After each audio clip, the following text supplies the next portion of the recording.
To the point, formative, entertaining, and protecting the Second Amendment. Welcome back to Elster's Rifles and Reloading. And we are once again back to teaching Scott how to reload. and I'm actually going to teach you today, right? Yeah, he's actually teaching me today. And I got to shut this guy up. Ryan Reynolds. As Mint's new wants to owner, hear what this guy has to say. Ryan, but looks like our sound is good. And if you're out there watching, make yourself known. Jump in the chat room, say hello, especially if you're new to the game when it comes to reloading. And we are up to, I think, part 5 here. Let me just double check that. And if you haven't seen the previous parts to this series of teaching Scott how to reload, and if this is the first time you've ever seen this video of the series, this is Scott P. He's my business partner with EP Integrations. Together, we are producing that EP 2.0 annealer for you guys, especially if you want to get your hands on an amazing annealer for annealing brass. He's kind of the engineer, the CNC whiz, and I'm the reloading whiz and the social media guy, bringing that stuff to you guys. And if you want to get your hands on the EP 2.0 annealer, check out the description box below. I got a link down there, not only for the website, www.epintegrations.com, we also have our email address, epintegrations@hotmail.com. You can check out that website. We got videos showing the EP 2.0 annealer in action. All the information is there, including pricing. And if you want to place that order, we have inventory in stock, don't we? Yes, we do. And we're still making them. Yeah, we're still making them. We're swimming in parts, aren't we? We got a lot. We got a lot more parts coming. Yeah, a lot of parts coming. And I don't see us running out of inventory anytime soon, do you? I mean, we're cranking them out as fast as we're getting the parts. So if you want to get your hands on that, check out the description box below. But with that being said, we are past brass prep. In the last part here, in part 4, what do we do, Scott? What did we do? Oh, we bumped back the headspace, right? Yeah, we sized the brass. We trimmed the brass. We chamfered the bird. Oh, yeah, that was perfect. Yep, and we just kind of got through brass prep hell. And I know a lot of guys, when they're getting reloading, brass prep is kind of the bane of doing the whole reloading development, reloading in general. But we got past the brass prep, we got the primer seated, and we are up to dropping powder with the Fx120i, and we are dropping varnish powder, also known as unobtainium right now. And we are seating some VMAX bullets, some Hornady VMAX bullets. But let me just double check and see who is in the reloading room. Looks like A Gun Guy is the first in the reloading room saying howdy. Cam 413 saying hey Todd, Scott, hey everyone. And A Gun Guy saying that's quite a piece of work. And you guys are into Gun Guy saying brass prep sucks, no joke. So you guys are in a treat, especially if you're kicking around getting some powder drop and scales.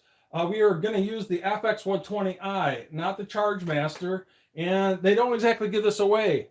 Without the 419 accessories like the tray, the pan, the clear top lid, the base for the trickler, you're looking at a little over $1,000 shipped with tax. With all the accessories as shown with the tray, the pan, the base for the trickler, you're pushing about $1,300. And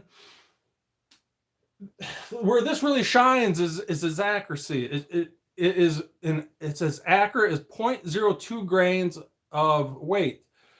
And when I say 0.02 grains of weight, we're literally talking 1 or 2 specks of individual varnish powder. If I was to drop 1 speck of varnish powder into that tray, it's going to just barely measure 0.02. Definitely if I drop 2 in there, it's probably going to measure 0.03, maybe 0.04 grain weight. And if that's the case, this is literally dropping within roughly, if at least 2, damn near 1 specks of individual varnish powder. If we were doing something more like H4350, it's a little bit heavier powder, a little bit longer stick on it, usually measures about 0.02, 0.03. We're literally dropping within 1 individual speck of H4350, and that's how accurate this particular scale and powder drop unit is. And this is the V3 Auto Trickler unit. And that's where this thing really shines. Not only its accuracy, but it's its speed. I mean, it's literally going to drop powder within roughly 10 seconds or less, and that's how fast it is. And some of you guys might already have this. And I'm going to drop a little surprise on you. And some of you guys probably don't even know this. Probably even some of you veteran reloaders out there, is they're actually coming out with the V4 Auto Trickler. It's not even a powder drop. It's actually an auger system. I'm going to actually show that to you on the computer screen here. And I just found out about this today myself. And believe it or not, they are coming out with, so McDonald Innovations, they are coming out with the Auto Trickler V4. So obviously it came out with the V1, V2. This is the V3. So this drops a massive powder drop, and then it trickles off the remainder. And where the V4 makes a difference is there actually isn't any massive powder drop. There's actually augers in here. And I just found out about this today myself. And I can't really show you any much more than what these pictures show you.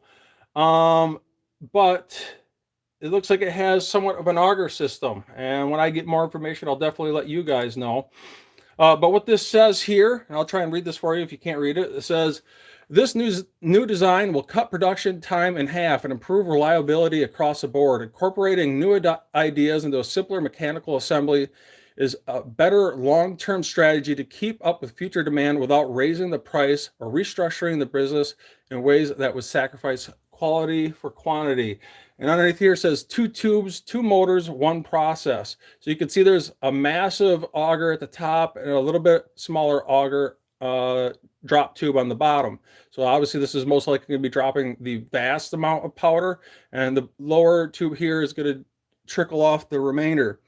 And this is inspired by an auger and refined it through simulation and testing and iteration. A larger tube will deep spiral groups pours the large amount of powder in a controlled manner, allowing flow rates up to 50 grains per second.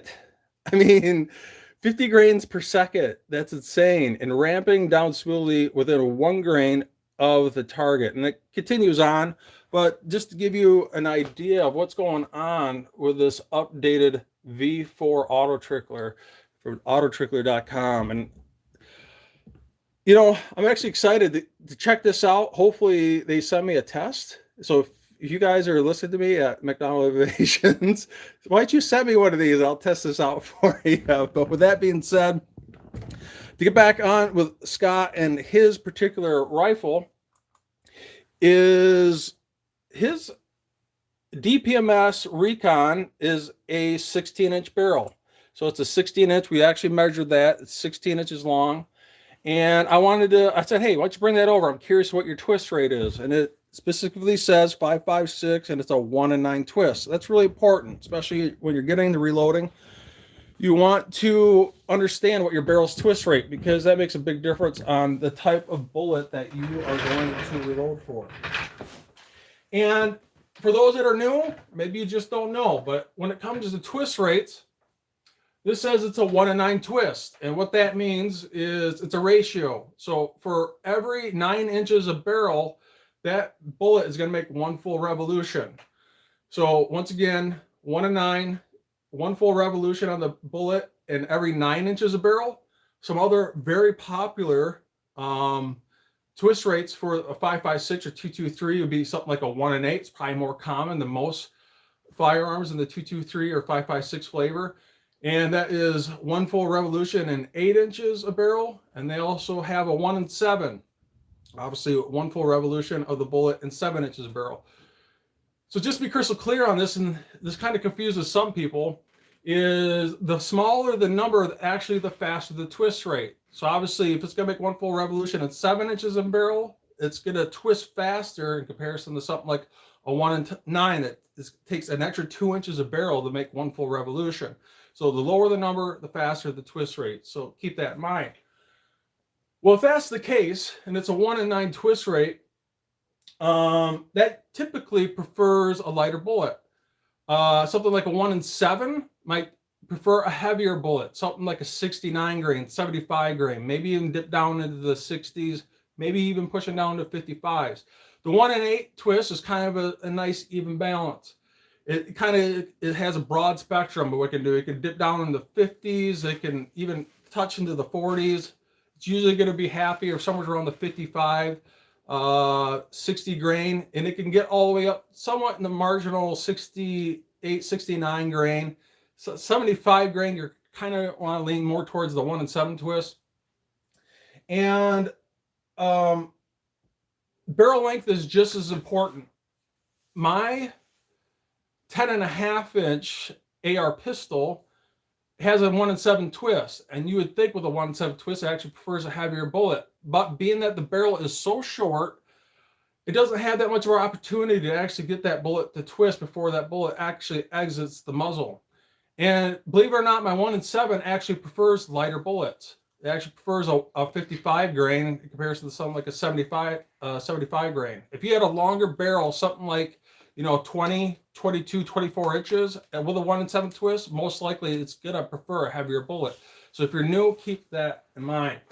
So that's really, really important. So that's why, being that he's got a 16-inch barrel, 1-in-9 twist, what we are gonna do, and I would say this is a very heavy load development, but we're gonna do some really mild load development. And right now, obviously bullets and components are super expensive, so what I'm going to do is just start out with some minor load development. And what we're going to use is being that he's got a 1-in-9 twist with a 16-inch barrel, we're going to load up some 53 grain VMAX with a ballistic tip. This actually has a marginal boat tail on it. And we're also going to load up some 60 grain VMAX. I know some of you guys know this is one of my most favorite pill flavors out in the market today. This actually has a flat base. And we are dropping that unobtainium varget powder. And always start an information card. So just to quick give you a lowdown of what we're doing so far. We're doing once fired Lake City brass. If you've been watching this series, been watching that getting through the brass prep process. And his fire formed headspace is 1.457, and we're bumping that back roughly 3 to 4 thousandths of an inch. We're using CCI 400 primers, and we are going to do some really minor load development here. So we're going to load up 53 grain VMAX at the recommended coal of 2.230. I think we actually went 5 thousandths of an inch over that. So we're actually seating these 53 grain VMAX at 2.235, and that comes straight out of the Hornady reloading manual. And also on the 60 grain, we are going to see at a little over recommended coal. Recommended coal is 2.250. We're going to actually see it at 255. And like I said, we're just going to do some really minor load development. I'm not going to dive really deep in this. Is kind of just a mini series, but we're going to drop three total powder drops for the 53 grain VMAX at 25.1. 25.3, 25.5, and up to 25.7. And as for the 60 grain VMAX, we're going to do 23.6, 23.8, 24.0, and 24.2. And those numbers are directly out of the Hornady manual. So not huge load development, but we're kind of doing some load development, right? So we're just trying to get a feel of what your firearm likes to shoot. So what have you typically been shooting out of this? Honestly, I just get whatever is on the shelf, to be honest with you. Yeah, just factory ammo? Just factory ammo, yeah. Yeah, and I think you showed me some of your factory ammos. I think you had a selection of some ballistic tips, didn't you? Yeah. Yeah, and then you had some full metal jackets, I think, too, Yeah, with a can of lure. Bolt tails, 60 grain bolt tails. So this will be the end of the live part of the series. And the next part of the series won't be live. It'll be edited. We're actually going to take Scott along with his DPMS Recon, and we're going to shoot this very Freedom Seeds that you guys watched live out at the range. And we're going to edit that up and do a nice finalized edited video to cap off the series. And who knows, we might continue it on, see what we can push out of his DPMS Recon. You probably didn't pay much for that back when you got it, did you? I want to say like 900, 8 or 900. 8 or 900. So yeah, definitely pre-COVID time. So that's for sure. So let me check out the chat boards here, see who else is jumping in. So the A gun guy is saying the Annealer is a beautiful machine. You have me favorite, grab my water bottle over there. And I greatly appreciate that. Matter of fact, all Annealers starting today that are getting packaged, not being shipped, but getting packaged, we are throwing in EP integration can koozies. And so you'll get a free can koozie with your Annealer. So anything getting packaged and shipped out today, we're throwing in these EP integrations. So if you're getting one shipped out today, you might get one, you might not. We got to make some type of line in the sand there. But if it's getting packaged up and shipped out in the future, you're going to get one of these EP integration can koozies as a nice free gift for helping us out with our business. So Joe Jr. must have just missed out. Yeah. Well, if you just got your Annealer last week, sorry. Just got it yesterday. Just got it yesterday. Did you get a can koozie in there? Let me know. You're probably right on the borderline of when we started throwing these can koozies into the box for free. But I definitely appreciate your business, Joe Jr. Just got my Annealer 2.0 yesterday. Seems awesome. So definitely let us know how that goes for you. So Mike Bosler saying, thanks for the series. Hello to both you and Scott. Jerry Tacticals also in the house saying hello, Todd and Scott. Ramsey Country is here saying good evening, Todd. And Chris Martin saying it'll be good to see how they shoot. And I think we definitely need to clean your firearm, don't we? I think it's probably been a while since you rigorously scrubbed that thing down. Yeah, I'm not too good at doing that stuff. Yeah, so we might have to scrub that down. We might even borescope it. We might even put that into the edited part of this video series and the edited part of the video. But with that being said, let's get this going. We actually already have Varget loaded up in the Fx120i with the AutoTrickler.com V3 combo unit. And we already did the load development before we went live here. So we got everything done here. And if Scott, you want to show everyone there. So you can see here on the info card, I got a black X and a red X on our 53 grain VMAX has a black X, a 60 grain VMAX has a red X. And what I did, and just kind of get Scott's feet a little wet in the load development world here, you can see I put a little black mark on the necks. So these would be the 53 grain. And you can see on these, they got a red mark on the neck, and that represents the 60 grain VMAX. As a matter of fact, we even went as far to put the actual amount of grain weight Varget that we dropped into each and every single one. So we literally wrote on there, so there's no doubt that this actual round has 24 grains of Varget in it. This one has 24.2, just like our information card, and same goes with our 53 grain VMAX. So just to see, you know, usually right out of the gate, you'll instantly see what your particular firearm likes to shoot for a bullet right before you even do powder drops. And if you just bought a new firearm, brand spanking new, rifling is just barely broke in, especially if it's a more inexpensive firearm, you might want to get a solid 100 rounds down that rifle bore before you consider doing any type of load development, especially if it's not grouping the best right out of the gate. I can't tell you how many times over and over I bought a new firearm, and especially inexpensive ones, that didn't group exceptional right out of the gate. And as I shot it, I watched the group shrink, and keep on shrinking down.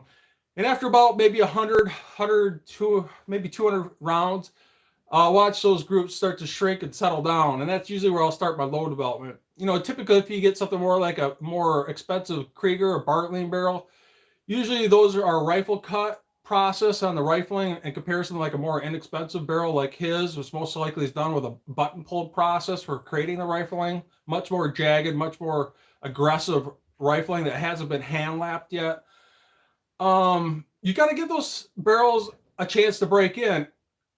with a little bit of a note. Once in a while, you'll get a diamond in the rough, and it will shoot amazing right out of the box. And if those groups seem to be pretty consistent right out of the gate, then yeah, do some load development right out of the gate. But if it isn't, don't give up on it. I can't tell you how many times I've seen a firearm that doesn't like to shoot great out of the box, but after 200 rounds, it will. And some rifles like to be shot fouled, and some like to be shot dirty. Some like to be shot somewhere in the middle. And sometimes if they're brand new, they might shoot amazing for a little bit, and all of a sudden you'll notice the groups just go to hell. And it's getting fouled out. And that's because the rifling is so aggressive, so new, it's ripping the copper clean off the bullet jacket. And it's melting that copper with the 50,000 PSI force weight behind that bullet, pushing that bullet down the bore, and it's melting that copper and fouling out that bore just like that. And that's where you might want to clean it quick and see if the groups shrink back down. And that's a good telltale sign that it just needs a chance to break in. And maybe over a period of time, 200-300 rounds, that one might settle down and go away. So keep that in mind when you're doing your load development. So let's read some more comments here, and then we'll start dropping some powder. So Joe Jr. saying no can koozie. Oh, sorry, man. So sorry to Fred. You must have just... You literally just missed out. Yeah, you must have just literally missed out. Rams, because he's saying I missed out on the can koozie. He said LOL. So Chris Martin saying dropping powder and seating is my favorite. Hitting Steel CA, a good friend, is also in the Ulcers Reloading Room saying, when does Scott graduate to the cool guy safety glasses? Well, he's... You know, we've actually been talking about... These are pretty cool. Yeah. Well, they're pretty plain. Yeah, they don't have the nice glare like these do, huh? We've actually been talking about getting these too and putting them on maybe in the boxes. Who knows? We'll see. Don't tell these guys. They're going to be mad. They missed out on a can koozie and safety. Yes. So Chris Martin saying, I got a new CZ527 coming next week. Your recommended shooting factory ammunition first. So when it comes to a 22 long rifle, if you want the best bang for your buck, in my opinion, most people already know this, the CCI, standard velocity. You just don't know. You'll never will know until you test it. It's, you know, federal gold medal match or something like Ely. You just really, you don't know. Just because it shoots, you could have, no joke, a wall of 10 total CZ527s, all right off the assembly line, one after another. And those bores are just like a fingerprint, no joke. You know, one might have got miscut a little bit, and it might have a nick in the rifling, and it might just not shoot as well as the one right next to it. They're like literally like fingerprints, and you just don't know until you get that ammunition down that bore. That's where you just got to do your testing. And I would highly recommend just getting an array of ammo, shooting, you know, a couple 5-shot groups with each one. Allow some time between each type of ammunition. I would recommend shooting one round before you shoot the other 5, because some bullets in the 22 world have wax on them, some don't, and that affects the accuracy. So keep that in mind, but you're just not going to know until you shoot that factory ammo down that rifle's bore to test it out. You just, like I said, each bore is different, even if they came off the same assembly line and they all the same model number, same brand. So that's where you just got to test it. So yeah, let's get going on this. So all we have left, we got our load development done, and what we have left, we are just going to load up nothing but 23.8 grains of Varget with 60 grain VMAX. That's, some of you guys have been following my channel, you know that's kind of my pet load, 23.8 grains of Varget with a 60 grain flat base bullet VMAX. That's my kind of my go-to bullet. No matter what I put into that, it just seems to perform regardless of the twist rate or the barrel length. Trust me, I've tested them in 10.5, 60 and 18 inch, 24 inch, 223s, 5.56 wild chambers, stainless steel, not stainless steel. It just seems to perform, and even out to 600 yards. And it's just an amazing bullet for the money. That 60 grain VMAX, which is right here. And just because it doesn't have a bolt tail, this is actually a flat base bullet. You'd be surprised flat base bullets can be rather accurate. Anyways, let's get going here, and we're gonna start dropping some powder. So Scott, if you want to get going on the Fx120i, I'll move the camera here. I can't get this camera too close. One thing is the bane for any type of precision scale is fluorescent lighting. Seems like the new LED lighting is pretty good. I'm gonna raise you guys up here so you can kind of see this a little bit better. Hopefully you guys can make out that digital readout. So I think you guys could see that now. So you should be able to see that. And we are going to drop the remainder of this. We already got our low development done, but the remainder of this is 26 total at 60 grain Vmax with 23.8 grains of Varga or unobtainium. So we got 23.8 grains loaded into the Bluetooth app here. So if you want to just tap the set target there, Scott. So what this is going to do is drop a bulk weight of Varga, and then it's going to trickle off the remainder. And what this does is just like that, it's already done, and it's measuring within 0.02 accuracy. You can't really see it, but it says 23.78. Yep, so you can't really see it. Maybe I'll clip you out here. I'll get you a little bit closer, and Scott can just go to town here, and I'll keep on babbling and show you guys a little bit closer up view here.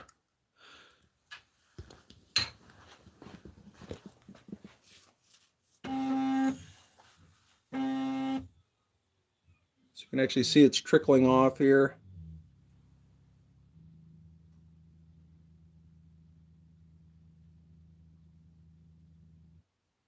So that one actually overthrew a little bit. So we're actually going to take that out. We're going to shoot for 0.02 accuracy. You know, that's actually acceptable. You know, for an AR, 0.04 over. That'd be probably something similar to like a Charge Master, but we're going to shoot for 0.02 accuracy. And I can't get the cell phone too close to it because it kind of screws around with these sensitive scales. So bam, just like that, right on the money. You can see how quick that is. It's just insanely quick. And I'll get you a little bit closer up to the trickler. You can kind of see the massive drop in the middle, and then you can see it trickling off there on the trickler.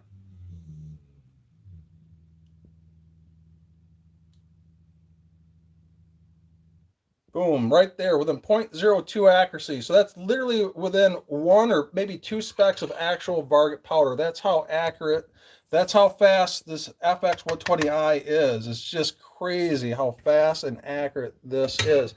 Now, one thing you definitely want to keep in mind is when Scott takes that pan off the tray, keep an eye on how much the actual pan weighs. So that's within 0.02, so that looks good. Now see, it says 750.66. So we've been keeping an eye on that number as we pull the pan off, and we're keeping an eye on what's called drifting. Once in a while, you'll notice that your scale, especially if you got static electricity or if you got some electrical interference, your scale might start to drift. And if he takes that pan off and it doesn't say 750 point, what was it, 66? 66. It's at 6. Yeah. So we want to keep an eye on that. And we got to make sure we don't breathe on this thing. We got to make sure we don't wave any wind really close to it. That's how sensitive this thing is. And if it starts reading something like 0.66 and it starts reading 0.64 and starts reading 0.62 and it starts keeps on drifting down, that means your scale is drifting out of accuracy.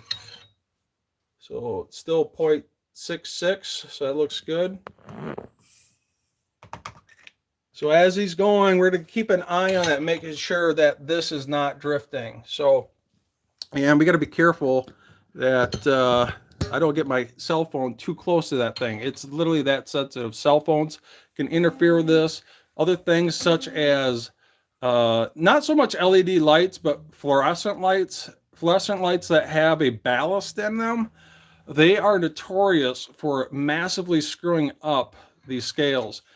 And also what I highly recommend doing, and some people agree with this, some people don't, but once in a while, I'll rub all the parts, the pan, the tray, the lid with a dryer sheet. You can actually see I keep a box of dryer sheets up here. And I will rub all those parts down. I actually take a dryer sheet, I actually slide it underneath. You can actually see the dryer sheet underneath it. I don't know if it's voodoo. It seems like it works for me. But some things you definitely got to make sure not to do is to bump the bench. Just bumping the bench will screw up the scale. Obviously, just breathing on it. If you have a fan blowing on this, that's definitely bad. And that's obviously why they have the enclosure around this, because it's so sensitive. Just something like a hole in your ductwork up above this, blowing air on it, will screw around with a scale. Now, before Scott puts this pan back on, I'm going to show you how sensitive this thing is. I'm literally just going to touch this bench. Watch this. See, just me touching this bench, you can see it's just putting weight on the bench screws with the readout. So you definitely don't want to be leaning against this thing. You definitely, you know, it can completely screw this up. You permanently screwed it up. Yeah, it takes a little while to settle out. So you might want to do is just stop that. Just breathing on it can definitely screw it up. So he's going to put that back on. We're going to re-zero that back out. Yeah, see, that's what happens. I get my cell phone too close to this thing, it screws it up. So you don't want to get your cell phones too close to this thing. You definitely don't want to be breathing on it. It is as sensitive as your ex-girlfriend. Trust me. So I zeroed it back out. It's back to 0.66. So I'm going to stop getting my cell phone so darn close to this thing. So we're going to keep on going here. So while he's going to continue this, I'm going to get this a little bit further away. I just don't want this cell phone screwing up. I think you could still make out the readout. But I'm going to check out some of your comments here. Let's see. Let me back up here a little bit.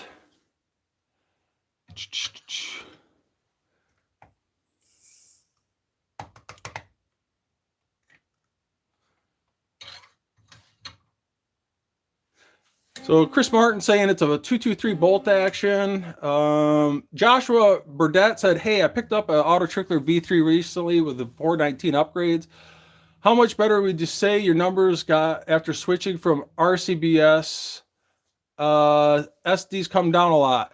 And I actually have a video showing you how to make the Charge Master just as accurate. I would say not as accurate, but a really close second to the Fx120i by using a trickler. You actually hand trickle off the remainder. You check out the video list below. I actually have a video showing you how to make the Charge Master a really close second to the Fx120i. And I know some of you guys think I'm crazy, but I just don't chronograph my stuff anymore. I just stopped going down the rabbit hole of that much load development. I like to just go out to the range and just shoot and have a good time. As long as I'm printing really good groups of 1 minute of angle or less, I'm happy. I really can't tell you on the SDs, my friend. But you can, I wouldn't say it dramatically shrunk up my groups. But I would say it definitely makes a difference, especially if you're going for long range shooting, especially, 1,000 yards and plus. So having something like this to get that to drop not only to the 0.02, but right down to the speck of powder, so they're all consistent from cartridge to cartridge, it definitely will make a difference when you're shooting those extreme long distances. So Jerry Parker is also in the house saying, hey, everyone, smash that like button. So I appreciate that. What else we got here? So Giuseppe M saying, man, if I spent that much on a powder thrower, it better be on the dot every time and seat the bullet, then get me a beer and open it for me. That is zeroed again. So make sure you never hit 0 without the pan being on there, because it will drop powder. It would be bad. I've done that before.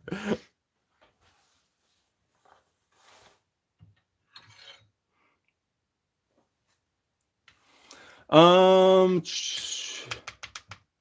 Joshua Burdett saying, Giuseppe M, you should see the Sartorius version if you think this one is too expensive. So yeah, they actually have even more expensive lab scales, the Sartorius, that not only measures from 0.00 resolution, but 0.000. So 0.000 resolution rather than 0.00.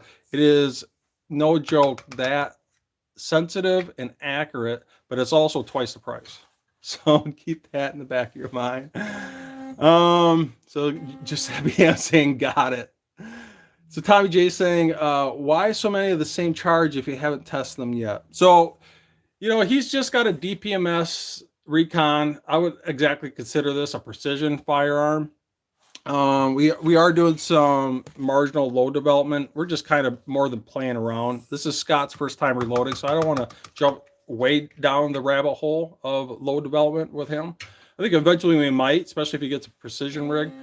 But just to get his feet a little wet, we're just going to do a really small minor OCW test here, optimal charge weight with 2 different bullet weights. So once again, like I mentioned before, components are insanely expensive right now. I suppose I could dip into the, you know, 69 grains, 68 grains, 75 grains, but like I said, he's got a 1 in 9 twist barrel. That's not a heavy barrel, not a one. It's not a fast twist rate like a 1 at 7. So that's why we are going with this. And like I said, we're just doing some fun reloading here for Scott, especially for his first time reloading ever. So hopefully that makes sense.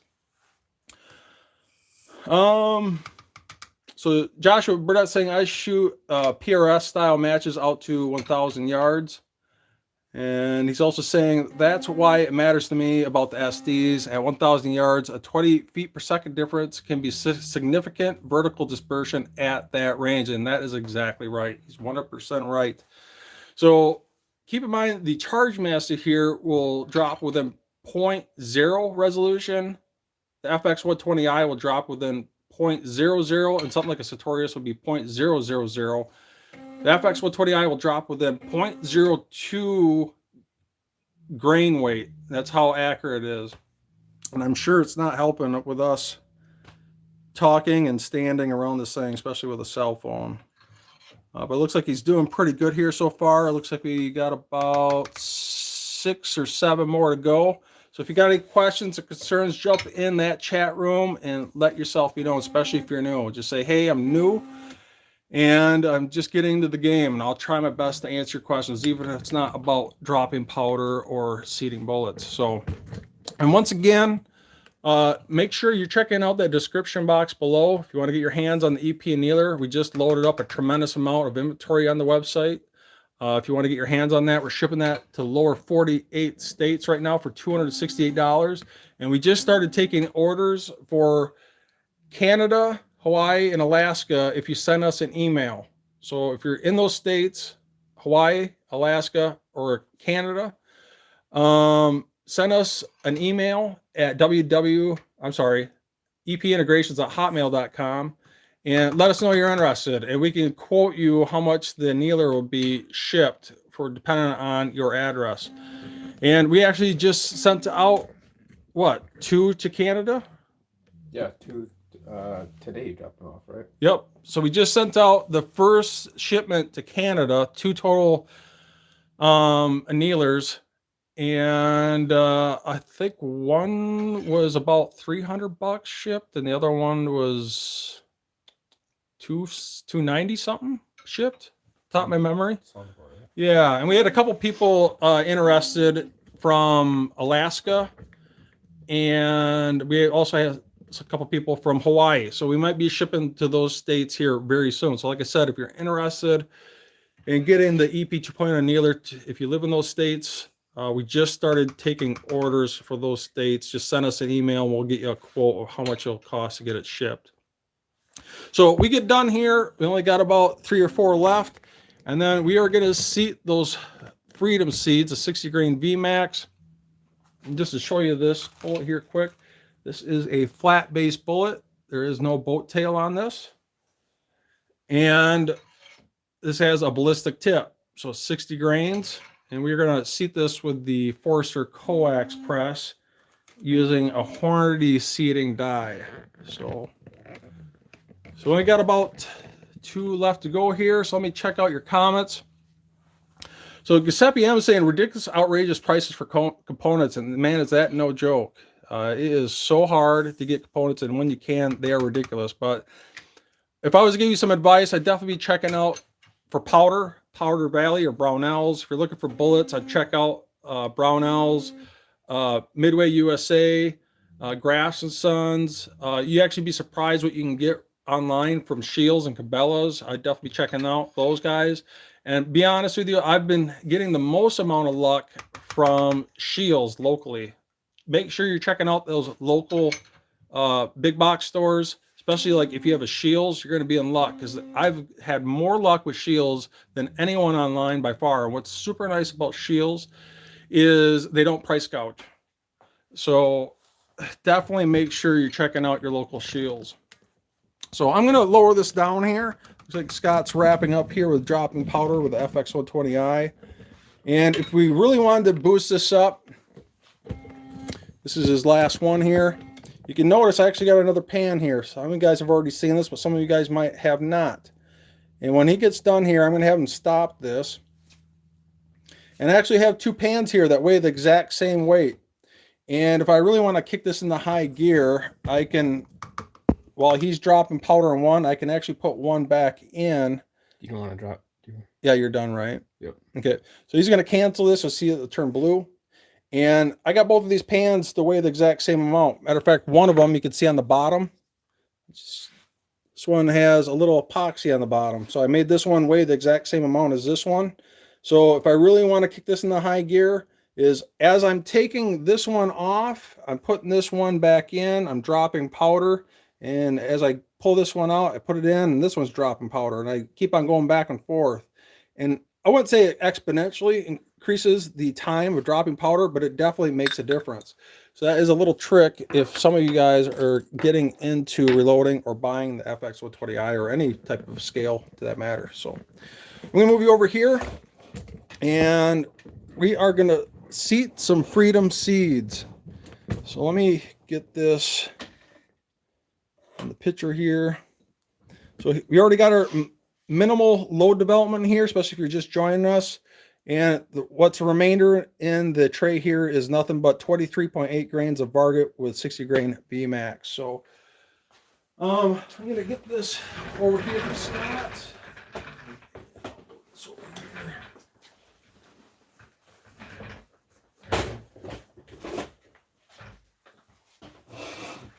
All right.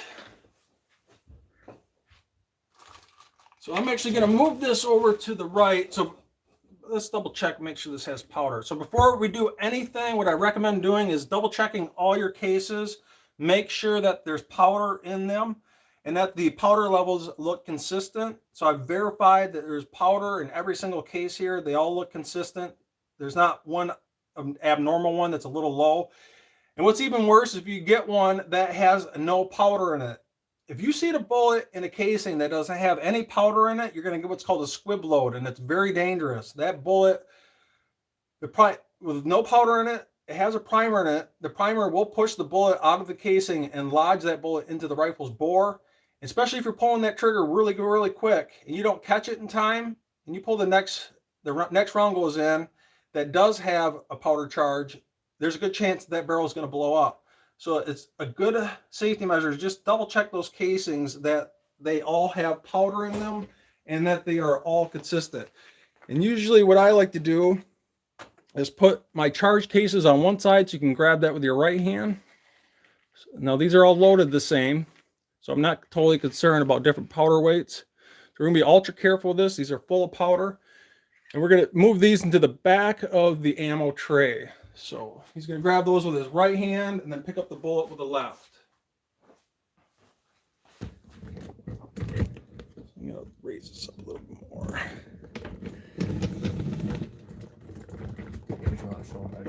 Yeah, so we checked out the Hornady manual. Matter of fact, I'm going to grab that here right now. And in the Hornady manual, at least for the 60 grain, So 223 Remington, and these are 60 grain. So this is 40 grain. This is 45 grain, 50 grain, 53 grain. We just got done loading some 53 grain, but this is 55 and the 60 grain. So we are currently loading this 60 grain VMAX, and they have a recommended coal of 2.250. So we get this a little bit closer here. That's cartridge overall length. That's what that acronym stands for.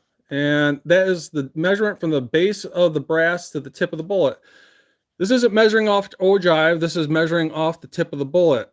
If we want to, I can go down a larger rabbit hole of measuring by ogive, but we'll be sitting here for another half hour.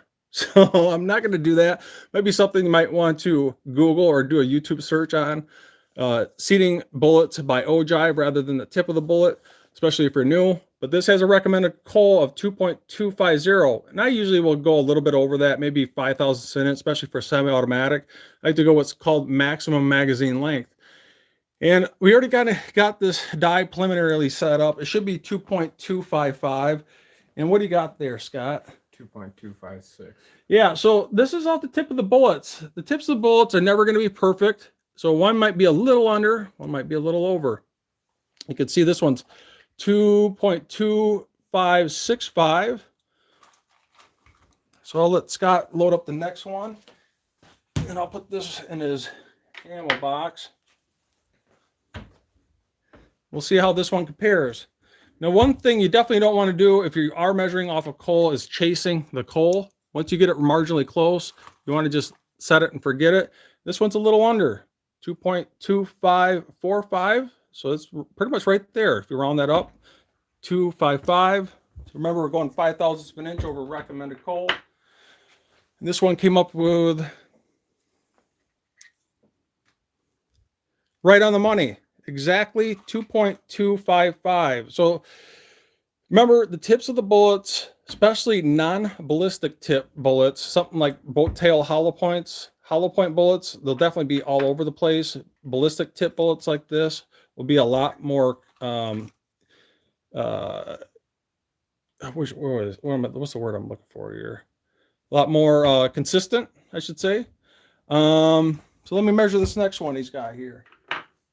So once you get it zeroed in there of your desired seating depth, don't chase the coal. You'll never get it perfect, especially if you are measuring by coal. This one's a little under, I should say, by a little over 1,000ths of an inch.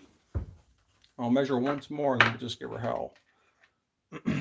This one here is a little over. So like I said, the tips of the bullets are never perfect and your coal never will be perfect. If you do want accurate measurements, you really need to be using what's called a bullet comparator. So while Scott is loading these up, I'm going to grab my bullet comparators. If I can find it here. If you want, you can use a bullet comparator and measure off the ogive of the bullet. And that doesn't measure off the tip of the bullet. It measures off the secant radius of the bullet itself. Somewhere in the mid distance of the bullet radius itself, or the secant or tangent radius, depending on what the bullet flavor is. But this little tool will ride off that ogive measurement and we'll measure from the base of the brass to the ogive. And if you want to get very consistent seating, you're playing around with jumps, that's a whole different rabbit hole I could jump down if I wanted to right now. That'd be another hour-long video. But that might be something to definitely look into if you're past the entry level of reloading and you want to jump down the different rabbit holes of not only load development, playing around with different bullet jumps, but getting more accurate seating results. So while Scott finishes that up, I am going to grab my mouse here and read some of your comments. So what do you think, man? This is it. You're gonna be done after this. What are you feeling so far? Do you feel like you could do this yourself? No. No, I couldn't do it myself, but if you just remind me of a couple of things, I could I could pick it up again. Yeah. But I'm really looking forward to getting out to the range and trying these things out. I think someone was asking about why we were doing so many of the same ones. I think we're both going to do a little bit of shooting, right? Yeah, so what we're going to do here is, like I said, we did a very minor load development, nothing really big. And then the remainder of it, we're just going to load up my pet load that I might have mentioned this earlier. 23.8 grains of Varget with 60 grain VMAX. We're just going to have some fun. That's pretty much all it is. Usually I can tell within 3 rounds if that particular firearms bore likes to shoot that particular bullet.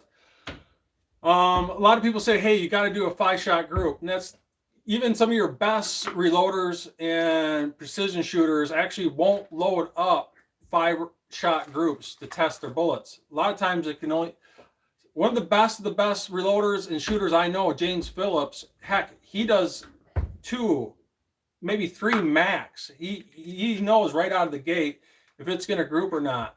And I see guys do this over and over and over. They will literally destroy the entire barrel life doing load development.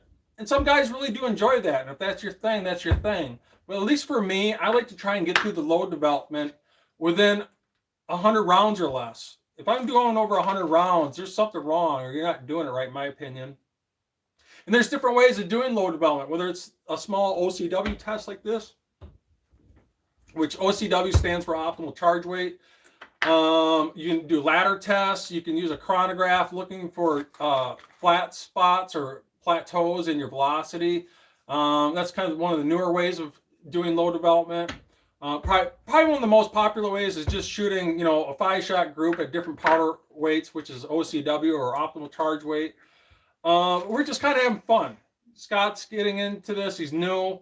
We're not going to jump way down the rabbit hole of load development, but we're just getting our feet wet. That's pretty much it. So, but it'll be interesting to see how this shoots, especially these particular bullet grain weights with this particular rifle's twist rate of 1 in 9 twists. So,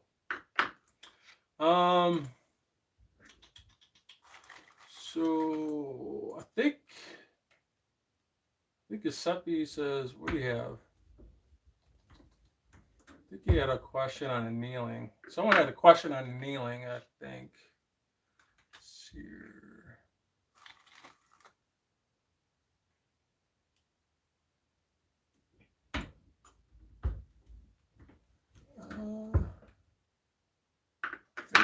Didn't you see I thought there was a question on annealing, wasn't there? I didn't see it. Oh, here it is. So Giuseppe M saying, about how long can you stretch out the life of brass when you anneal? That's actually a really good question. It really depends on the cartridge. It really does. You definitely get a longer lifespan out of your casings. Definitely less split necks.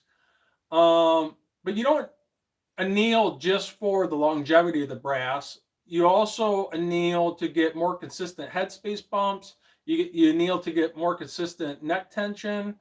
It really encompasses the entire reloading platform of getting consistency, and obviously it doesn't help increase with the longevity of the brass. And it just depends on the casing.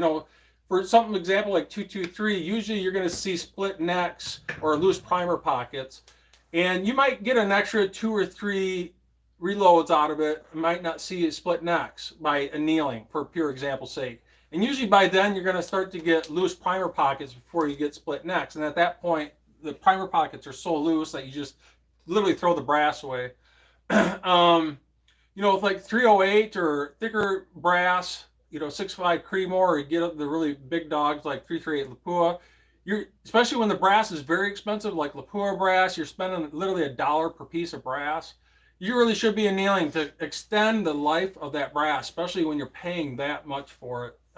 It definitely does help, but not only for longevity, it's more for consistency of your reloaded ammunition. So, what do you think? You're done. I'm done. It's time to go to the range. It was a lot, wasn't it? Did you It's feel not that bad. Did you feel like it was going to be this much when you first started? Well, I watched some of your other videos, so I kind of had a little bit of an idea, but Yeah. there's definitely more steps than I do. Yeah. So, but it's been good learning experience. I What, love learning and doing things new. So, what do you think was the most challenging part? I think bumping back the headspace, Yeah. getting that correct, because you have to set Just like right. the same amount of pressure each time on the handle. Yeah. So that was probably a little bit more of a challenge to get it right. It wasn't like hard to do. It was just it felt like it was the most precision as far as like trying to get it just right. Yeah. And what Scott's mentioning here is, and what I found out, especially when I first started out reloading, is headspace can be the most difficult thing when it comes to the reloading process. Trying to get a consistent headspace bump, especially if you're new and you don't even know about using something like a bump gauge and you're just using a case gauge, or you're just taking your die and screwing it down to the shell plate and giving it a quarter turn. My opinion, if you are doing that, you're doing it wrong. And I've always said this before, and I'll say it again, you should be reloading for your firearms chamber, not a case gauge. And you really should know what your fireform brass headspace is and how much you are specifically bumping back that brass. For example, a semi-automatic, you should be bumping it back from fireform 3 to 4 thousandths of an inch, in my opinion. And if it's a semi-automatic, you should be bumping it back roughly 2 thousandths of an inch. And if I ask you how much is your fireform headspace and how much you are bumping that headspace back from fireform, and if you can't answer that, at least in my opinion, you're doing it wrong. And if you don't know what I'm talking about, you really should check out my playlist area. I have a video series in there called the Ultimate Reloading Playlist. It's very extensive. I literally dumped all my knowledge into that playlist. And the very first two parts of that is me reloading for a 6.5 Grendel and then taking that out to range and doing some load development, taking it through the process. And I guarantee you, if you watch every single second, just the first two parts of that Ultimate Reloading Playlist, I guarantee you it will make you a better reloader. But that's what this is all about. It's all about the process. It's about the journey. I can only show you what I do. It's all about you finding your own journey and taking some of this information from me, taking some information from other channels, reading your reloading manuals, your directions, and building your own adventure, because that's really what it's all about. And not only that, I hope you're taking this information and you're passing this on to the next generation. But I tell you, my friends, this is how we're truly going to protect our rights. Your vote can always be canceled by someone else within 2 or 4 years, depending on who you're voting for, senator or president. And that can always get canceled. But you know what they can't take from you is your knowledge. And that's what's so important about this. So I hope you enjoyed this, man. I did. Yeah, and I thought it was a good time. And the next time you guys see us, it's not going to be live. It's going to be during an edited video. I'll see you in the next